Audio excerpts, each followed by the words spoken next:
I have a pretty much of a hit and miss kind of a relationship with AI in industry, and and in this last 8 to 9 years, I have actually observed some of the failure points by which pretty much every AI initiative in the industry fails. Okay, be it the companies like Reliance and Jio, which are like the massive giants of industry with full resource at their disposal, or a niche segment of any other initiative. The reason is that there is always one or the other point or pillars of application that we miss during attempting to change or attempting to do something with AI or any kind of smart technology. Okay, so this is just an opinionated piece, but it has some grounding. It has some grounding in the way the industry is designed, operated, and updated. So it comes from there.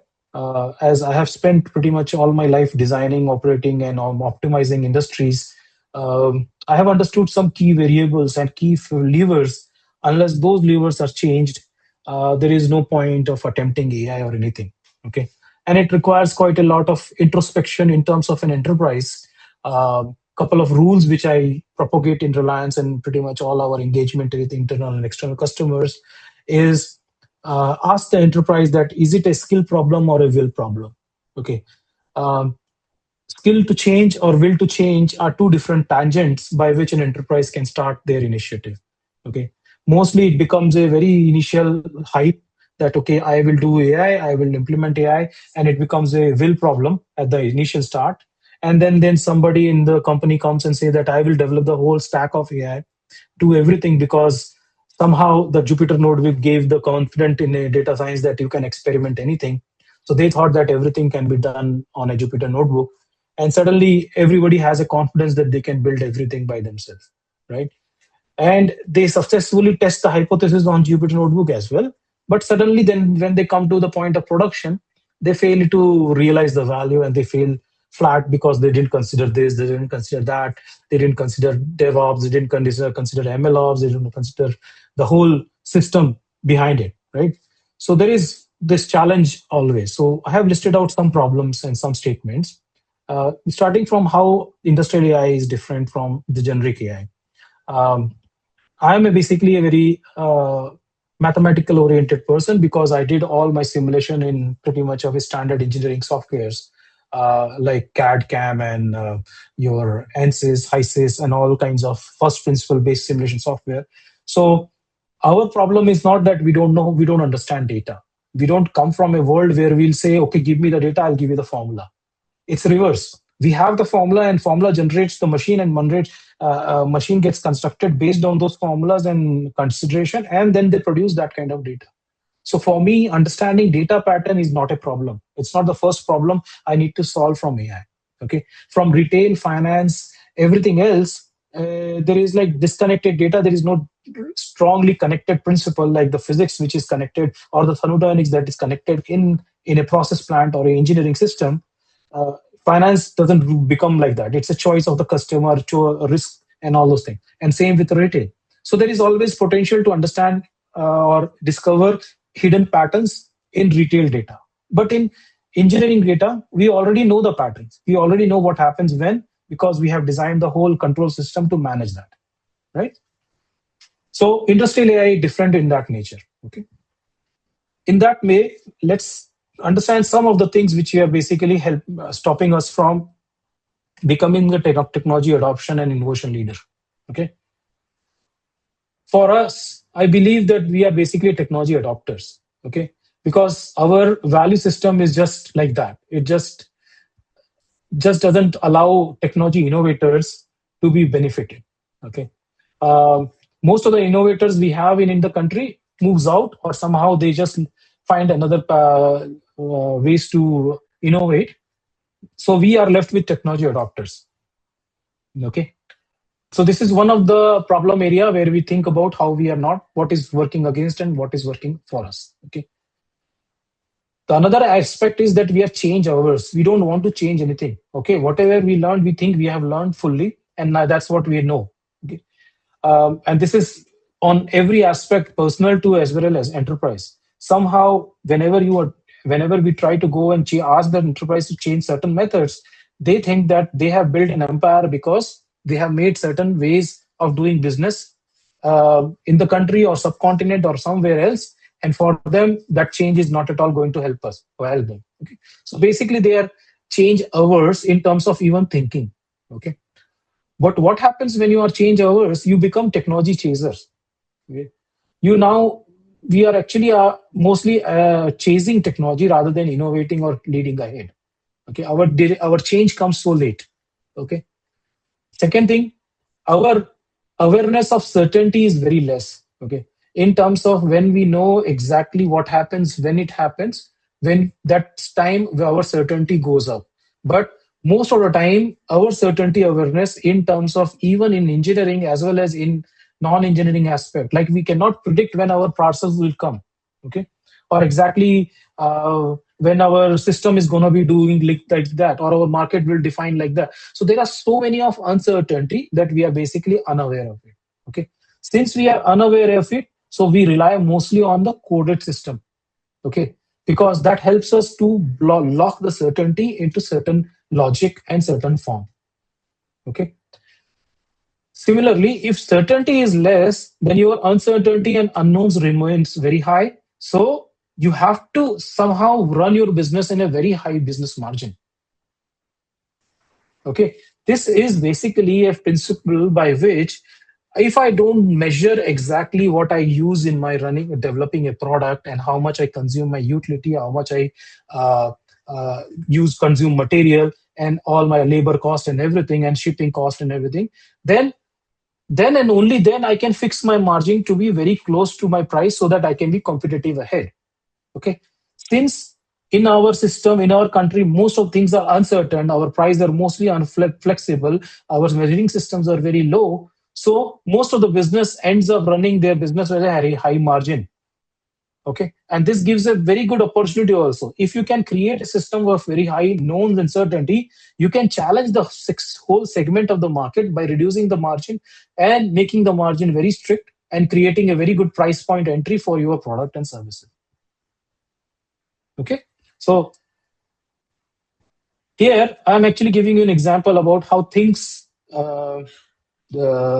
this is one of the another saying which I feel like the more things change, the more things remain same. Okay, and it's true in our industry also. If you think about it, um, there is a certain kind of a design language which is percolating in all our products and all our things which we use. Okay, starting from certain kind of a car which basically follows a coupe style structure. Now every car is basically following that structure. Now even the elements of the car are becoming much more same. Like now every car has a single tail light, every car has a single front headlight, every car has a floating dashboard, every car has two spoke steering wheel. So you can imagine that there is a certain kind of a form which is basically fixing by itself. And similarly, you can just say that there is like this product which basically started as single screen. Now every phone is like that. Okay. Similarly, in our platform also, you'll see a similarity where exactly your uh, every type of platform looks pretty much the same. Okay, and dashboards are looking the same, the color theory are looking the same. Even in the cities, if you see, the buildings are basically becoming more and more grayish and in monotonous tones. Okay, now there is no colorful joints and colorful things. Every building is pretty much the monotonic thing. So what's happening is basically forms are following functions. Okay, it's not the reverse. It's not that you can create an AI which will be completely different from the industry. Ultimately AI will take the shape of the machine, or it will become as close as to the machine, because form will follow function. Okay, this is another design principle which I feel like it's very strong. Okay, it cannot be ignored while applying AI in the industry. Okay. Okay, what and who rather needs to be changed to avoid old strategy and non-relevant techniques? Okay, there is quite a lot of opinionated point. I will quickly run through that. Check whether is there any prejudice which is setting your precedence. Meaning, are you following somebody who is there because they are following? They have been coming from certain ground. Like, are they coming from an Ivy League? Are they ex Google? Are they somebody who has done something in their past, and that's where your mind is actually setting a prejudice to understand that? Or Are they coming from a ground up person who have known the machine from inside? Most of the startups, most of the senior new guys who are challenging industrial sectors, I have seen in their profile they never set foot inside their industry, any industry for that matter. So they don't understand the difference between 3000 rpm and 4000 rpm and 10,000 rpm. What kind of loads and vibration will be there in the machines? Okay, so for me that seems like a very kind of a red flag from the start. If I understand, don't if I talk to somebody who doesn't understand my systems or industry for that matter, I'm ready to accept opinion and criticism if they come from a very good knowledge base. But just because they're coming from some kind of a background and they're trying to set a prejudice to based on their pedigree or something, then it's problematic, right? So also think about it. Too much making life of customer easy is also worse. Something is not going to work in that way. Okay, think about the time when we used to do calculations using Fortran. Now it is all GUI. So people have forgot Fortran, but with that Fortran, they also know and forgot the understand of knowledge and knowledge of locks and interlocks and logic. Okay. Also think about whether your AI is coming from West or you are basically coming from your foundational understanding about your system, and then you apply AI. Don't just copy paste apply from anything which is worked in US or Korea or Japan, because their automation lifecycle is different, their user case journey is different, and you somehow want to catch the stream or catch the momentum, which is not going to happen in India, because here automations are disconnected. We are very much dependent on different things working together without any kind of connectivity. So there is going to be a lot of innovation or basically patch of work we have to do to make anything that has worked in West to work in our country. Okay. All our AI use case had to cross this life cycle from optional to it should become critical. Any of the use case which is an optional or good to have will fail the adoption loop, meaning it will never be able to become essential, it can never be a must have, and it will never be critical to business. So any use case you start here, but it should cross to the point where it becomes critical and business depends on it. Then only the AI will become much more relevant for any kind of industrial use case. Okay, so most of the time, if that is not happening and most enthusiastic engineers are doing optional and good to have, then management will keep on saying, "Oh, where is the storm? Where exactly is the AI changing anything?"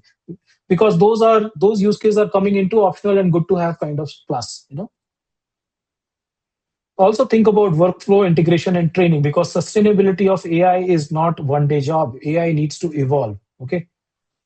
And finally, if it's too complex to understand, it will be too confusing to use. This is just an underlying statement for this.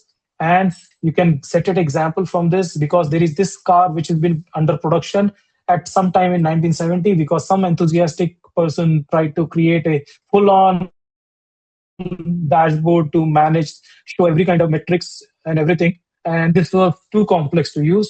Now we know our car dashboards are simplified and become universal across the multiple car nets. So if it's too complex and pretty much too difficult to understand, then it will not be used. Okay. So these are some pillars of understanding. Okay. There are some barriers and challenges and roadblocks. This I will run through very fast. I think people have covered this. Uh, One aspect which I wish to showcase here is whenever people say that I want to learn from industrial data, they really don't understand industrial operation. Okay. The reason why, because industry operates on a steady state manner. Okay. Steady state meaning pretty much all the data will be controlled in a certain set point and every variability will be lost in a steady state line. And AI needs variability to learn correlations and covariance and collinearity. And in steady state, you will just get straight lines. So your most 90% of industrial data is non-learnable data in AI. Okay. So what are the steps? There are steps which we can do. We do smart tuning or smart kind of sampling. Okay. Where we understand the variability and transition, or we can do simulation and understand from there, or we can do a step test, which is a standard procedure in an industry to get the variable data. Okay, so steady state operation is something to be very conscious about. Okay, so further last point is design efficiencies. which are pre-built inside a system cannot be overcome by AI. It will hide it, it will obscure it, but it will never overcome. Okay, two systems designed at 80% when connected together based on thermodynamics law reduce the efficiency to 60% or less. Okay, it's just that this is not the AI problem. It's just a physics problem. It cannot be solved by AI. AI will understand the limitation and it will try to always push for 80% combined efficiency. But because of thermodynamics, it will not be able to reach ever. So these are the basic understanding where we have to be conscious about applying AI in industry and very check our statements. Like, are we following the hype statement based on all the marketing and extreme wording which has been used in all our pitch, or is it realistically good for our industry? Okay. Finally, top-down AI is implementation is hard. It may be possible. It is not at all feasible in the long run because AI is a habit. It's not a single tool. It's a kind of a extension of your cognitive ability. So pretty much how I think, how I do things is supposed to be absorbed in AI. So it is my personal way of interacting with it. Cannot be done by single person sitting at the top. They can start a initiative, but they cannot champion it because it is basically a ground up approach. Finally, the change in my mindset has to happen. Okay, we have to change our mindset from equality to approximation. Okay, this is how AI work. AI will never be achieve 100% of anything. It will never be assured of every decision it makes based on the data. So it will always approximate. We cannot have precise uh, 100% output from the same input. It's always going to vary because its principle is based on variance. Okay, in deterministic system where everything is supposed to be very precise, like maybe trace element calculation or something, equality is required. In general control, proportionality is required, or business understanding, proportionality is required. But in AI, approximation is supposed to be really understood. So manage that way in some kind of a bracket. Say, for example, I can only do 98% of accuracy all the time. That's perfect. If it is good enough, then it's good enough. But never accept the statement that it will be 100% accurate all the time. If somebody says that, then that guy doesn't really know what he's doing. I can be very sure about it. It's just the basic principle doesn't work like that. Right? Further, we are talking about evolution of things. So evolution of the product has to happen simultaneously with the evolution of quality and skills and speed. Okay, any upgradation has to first slow down in speed and quality, and takes time to skill, and then it will change to the next. If next feature update is similar to the previous one, then the quality and speed will go up, skill will go up, and time will reduce. Okay, so this is just a framework of understanding how any kind of deployment, any kind of development, whether internally or externally, will happen. If it is a greenfield area, then it will reduce its quality, and speed and skill will take time to mature. Right? In terms of when it is a known thing, like somebody wants to say that I want to build a dashboard on Excel, and Excel macro is a very known skill. So the quality and speed will be very high. But the same thing, if somebody don't know the Tableau or Power BI, then the quality and skill will be very less. It will take time also, right? So this is the principle, which is basically how we should be able to plan our product life cycle. Execution of integration. Start with execution workflow, then exception workflows, then efficiency workflow, and finally expansion workflow. This is what we should start from. Our infrastructure, automation, intelligence, and integration should be our primary pathway. Please excuse me if my opinions are very strong, but they are very grounded in the real life example, which has been already time and again we have done this, time and again we have faced this, and it's just that everybody fails around all these point. Okay. Finally, the value drivers. Okay, so this is how um I believe the value should evolve. It should evolve from um all kinds of metrics to cover to consolidate to 100%, and depends on what kind of category of work you're doing. That might deliver you direct value, or that will deliver you intangible value. Right. So that's the misleading part where everybody says that every AI initiative should become a value driver. Sometimes it doesn't really. Sometimes it becomes just a good to have, or sometimes it just becomes uh, a efficiency metric which you cannot really measure, right? How will you measure the efficiency of thinking? Right? Chat GPT has given us just the efficiency of thinking. So if that is creating some kind of a metrics, then we can actually attach a value. But for now, we can just say that it has given us a productivity metric. Finally, how AI has to evolve, and finally it is reaching that point. But so far, we are uh, missing situational awareness, meaning we are missing a bit of a context.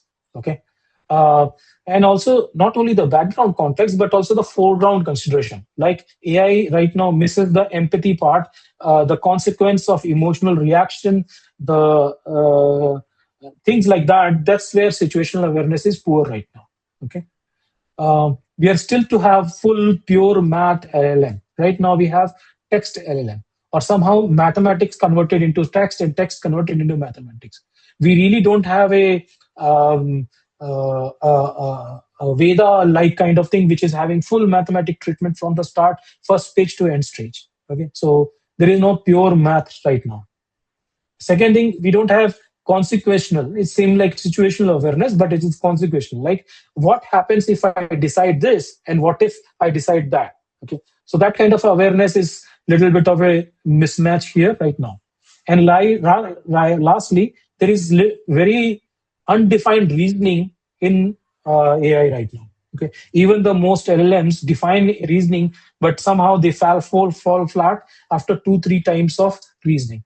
So we won't be able to have a kind of a debate with an AI so far, because our debating patterns are very abstract, but AI debating patterns are very structured.